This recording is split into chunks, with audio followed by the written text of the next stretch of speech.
Hi, Reza here.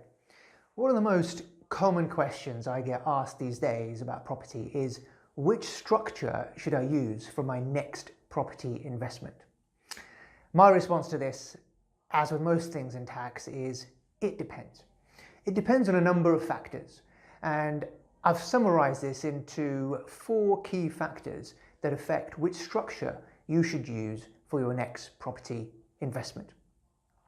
So, these 4 factors that you need to consider first before looking at which structure you should use for your next property investment include: number 1, your immediate goal. What is your immediate goal with regards to this investment in the next 3 to 5 years? Number 2 is your personal tax position. Number 3 is your exit plan.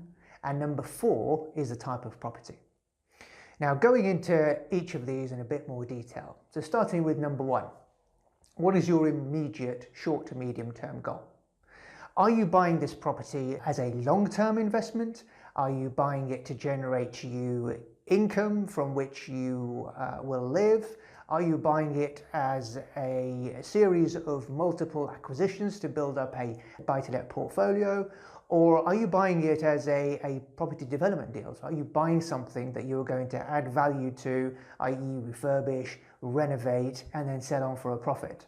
So it's important to kind of know what this immediate short to medium term goal is before deciding on which structure would be most appropriate. So moving on to the second factor. The second factor is your personal tax position.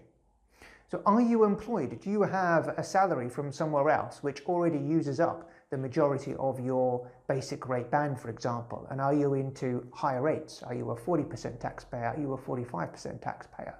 Because if you are, that affects how the income from your property, i.e. the rental profits that you earn, are taxed on you.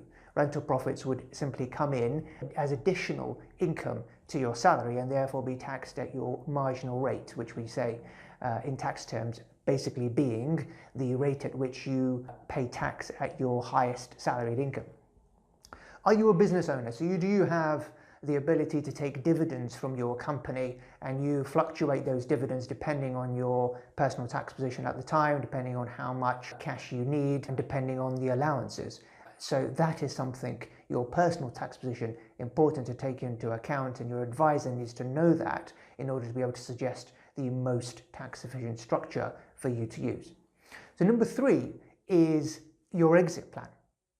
What is your exit plan with regards to your property investment activities? Are you looking to build up a portfolio of assets that will, over time, be mortgage free and give you an income in retirement? Or are you looking to do a series of deals to utilize, to make the most of the capital that you have, turn it into profit that you can then use to recycle into your next deal? What is your succession plan? So are you looking to build up a portfolio that you then aim to hand down to the next generation, to your children, to your grandchildren perhaps, to give them an income, or to let them carry on the business and expand into the future? So this is another important factor that needs to be taken into consideration before deciding on your most appropriate structure. And the fourth one is the type of property. So are you buying a simple residential buy-to-let investment, or are you buying commercial property? Because that affects the most appropriate structure as well.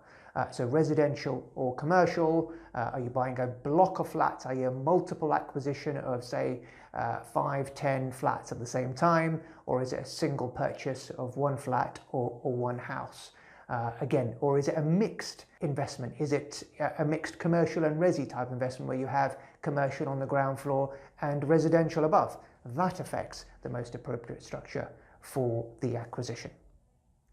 So once you've established the factors that are required before choosing the most appropriate structure, we can then look at what the most appropriate structure would be. And again, there are 4 options with regards to which structure you should use, and I'll go through each of them in turn. The first one is simply personal ownership, i.e. buying in your own name. The second one is buying through a limited company. Now, this has become quite common in recent times, and we'll talk through a little bit about the advantages of that in a moment. The third one is using a partnership or an LLP, a limited liability partnership, to structure the acquisition. And the fourth one is a pension. Now, a pension being a SIPP or a SSAS pension, i.e. a pension that you can control. So going into each of these in a little bit more detail, firstly talking about the benefits of personal ownership. Well, the benefits of personal ownership is that you're only subject to one layer of tax when you sell. And what I mean by that is when you buy a property and you sell it at a gain a few years later, you are subject to capital gains tax. Now, capital gains tax rates are lower than income tax rates, which are 18% and 28% respectively, depending on whether you're a basic rate or higher rate taxpayer. So you only pay 18% or 28% on the gain, and you also have a personal allowance, a capital gains allowance, to use against that profit in the future, which is currently around about £11,000. The downsides of personal ownership, as we've seen in recent times with the introduction of the mortgage interest relief restriction, meaning that you can no longer claim a deduction for the interest that you pay on any borrowings that you've taken out to purchase a property, impacts upon the amount of income tax that you're going to pay on a regular basis on the profit that you make from your rental properties. The second type of structure is a limited company. This has become very common in recent times due to the tax changes that have come into place. Most notably the mortgage interest relief restriction, which I just dwelled upon, and also the abolition of the wear and tear allowance, which used to be worth a 10% deduction for landlords. Now, companies are beneficial because A, the mortgage interest relief restriction doesn't apply to companies, and B, you have the ability to retain profit within a company and only pay the lower corporation tax rates, being 19% currently and reducing to 17% from 2020 onwards. The other advantage of a company is that you can have multiple shareholders. So you can have yourself, perhaps your spouse and your children, if they are adults, as shareholders in the company, which means that you can distribute out the profits, i.e. the rental profits of the company, to multiple people, thereby using up multiple allowances. One of the downsides of using a company, however, is that there is effective double taxation on any gains that you make. So if a property increases in value, the company pays corporation tax on that increase in value from what the company paid for it to what the company receives for it in the future.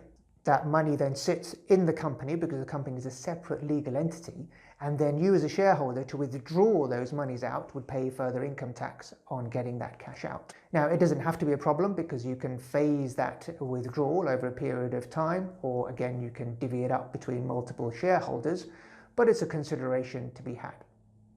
There are many advantages of the company. Like I said, mainly the fact that there's no interest relief restriction, and also the fact that you can essentially retain profits within the company for future reinvestment. The other structure, structure number 3, is a partnership or a limited liability partnership.